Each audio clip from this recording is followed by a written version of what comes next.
Bahujan Samaj party आज पूरे रीवा सतना जौन इकाई ने जो गडरा कांड की घटना घटी है अभी 15 तारीख को, फिर अभी हाल ही जो चेहरे जो सब मिले हैं उसके विरोध में उसकी सीबीआई जांच कराने के लिए पूरे इसके क्या अंदर तहकीकात होना चाहिए और कौन दोषी है कौन निर्दोष है और ये घटना किन स्थितियों में घटित हुई है और दूध का दूध पानी का पानी होना चाहिए, ऐसा हमारी सरकार से मांग महामहिम राष्ट्रपति महोदय को सीबीआई जांच के लिए ज्ञापन आज बहुजन समाज पार्टी ने दिया। प्रशासन द्वारा क्या आश्वासन? प्रशासन द्वारा सीबीआई जांच के लिए जो प्रपोजल उन्होंने ऊपर अपने रिकमेंड लगा के और महामहिम को भेजने का काम किया है, आज ही उन्होंने इसको संज्ञान में लिया है और साथ ही जो निर्दोष लोग हैं जो दर दर भटक रहे हैं तो उसकी सूची जल्द वो हमें उपलब्ध कराएंगे। इससे जो बेचारे डर के मारे पुलिस का कहीं ना कहीं खौफ है तो उनको भी सामंजस्य बनाकर वहाँ पर उनको वापस बुलाया जाएगा और जिन लोगों के साथ ये घटना घटी है उसको भी कहीं ना कहीं सरकार की द्वारा 50 लाख का मुआवजा और एक सरकारी नौकरी दी जाए जिससे उनको पुनः स्थापित होने में परेशानी का सामना न करना पड़े और दोबारा से ऐसी घटना घटे इसके लिए कहीं ना कहीं सख्त कदम सरकार को भी उठाना चाहिए कि सामान्य आम आदमी और पुलिस में क्या व्यवहार और क्या सामंजस्य रहना चाहिए, किस तरह से एक दूसरे को कोऑर्डिनेशन में काम करना चाहिए कि ऐसी घटनाएं ना घटें कि जनता आम जनता इतनी आक्रोशित हो जाए कि वो कहीं ना कहीं सरकारी मशीनरी पर भी अटैक करने का प्रयास करे। बहुत ज़्यादा जाति या अन्याय इतना बढ़ गया होगा, इतना उनको असहनीय दर्द हुआ होगा तब ऐसी घटनाओं की पुनरावृत्ति हुई।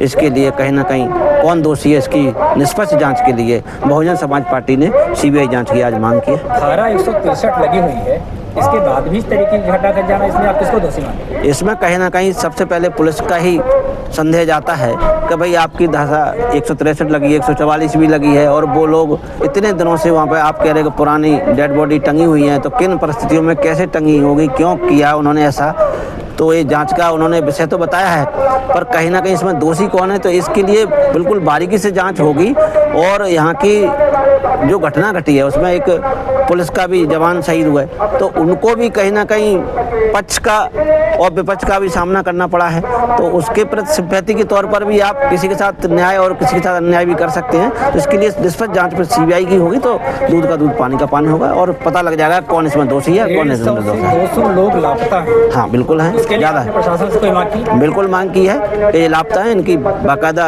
आप सघन जांच करके और निर्दोष लोगों को वापस लाने का काम किया जाए। जो आपकी नज़र में दोषी हैं या आपके पास कोई इन्वेस्टिगेशन है उनके खिलाफ कोई सबूत है तो आप बाकायदा उनको सजा दे सकते हैं पर निर्दोष लोगों पर कहीं ना कहीं डरा धमका कर उनको बाहर रहने के लिए मजबूर नहीं कर सकते।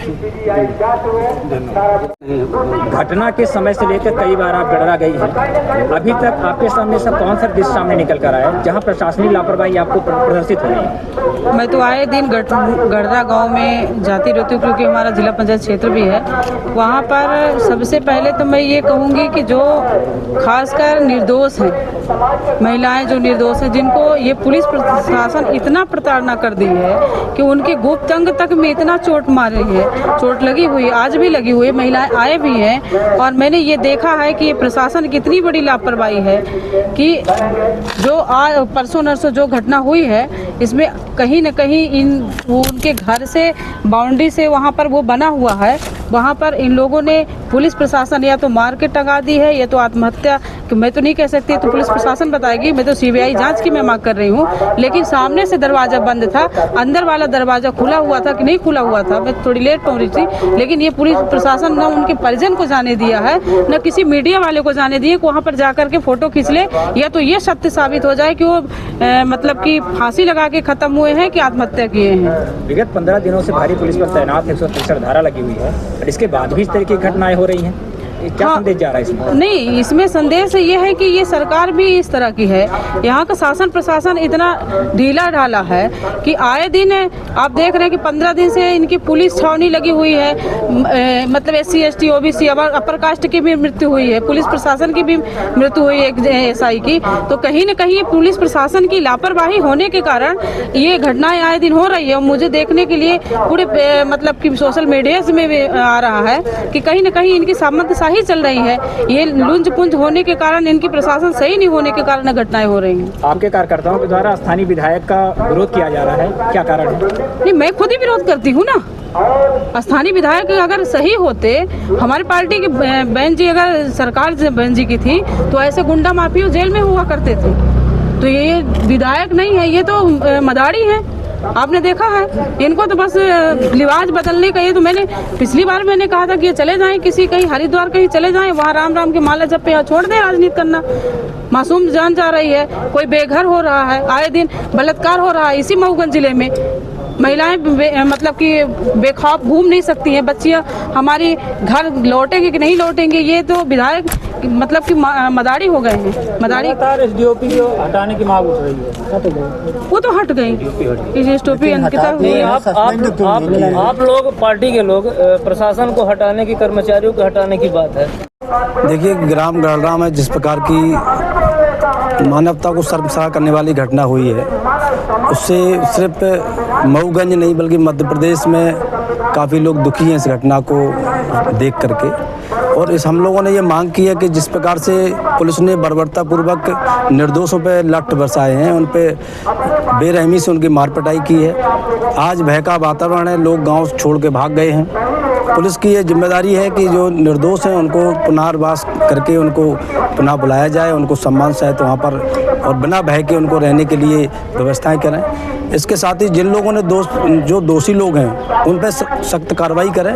इसके अलावा जो पुलिसकर्मी भी कुछ दोषी हैं जिन्होंने निर्दोष महिलाओं को मारपीट करने के, छोटे छोटे बच्चों को तक को नहीं छोड़ा है और एक 3 लोगों को इतना भय का वातावरण बना दिया कि 3 लोगों की आत्महत्या करने पर मजबूर हो गए।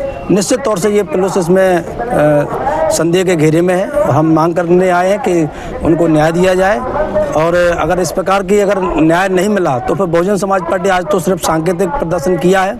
अगर आने वाले समय में अगर उनको न्याय नहीं मिला तो बहुजन समाज पार्टी सड़क से लेकर संसद तक इस आवाज़ को उठाने का काम करेगी। निश्चित तौर से बहुजन समाज पार्टी पीड़ित परिवारों के साथ खड़ी है। निर्धारित समय में यदि आपकी मांग पूरी नहीं की गई तो आपका स्टैंड क्या होगा? मैंने बताया ना, अभी तो सिर्फ ये सांकेतिक है। हम इससे बड़ा प्रदेश में और संसद में हमारे माननीय रामजी गौतम साहब नेशनल कोऑर्डिनेटर जो राज्यसभा के सांसद हैं उनके द्वारा उसको उठाया जाएगा और प्रदेश स्तर पर इस पर बड़े पैमाने पर आंदोलन किया जाएगा और लोगों को जब तक न्याय नहीं मिल जाता।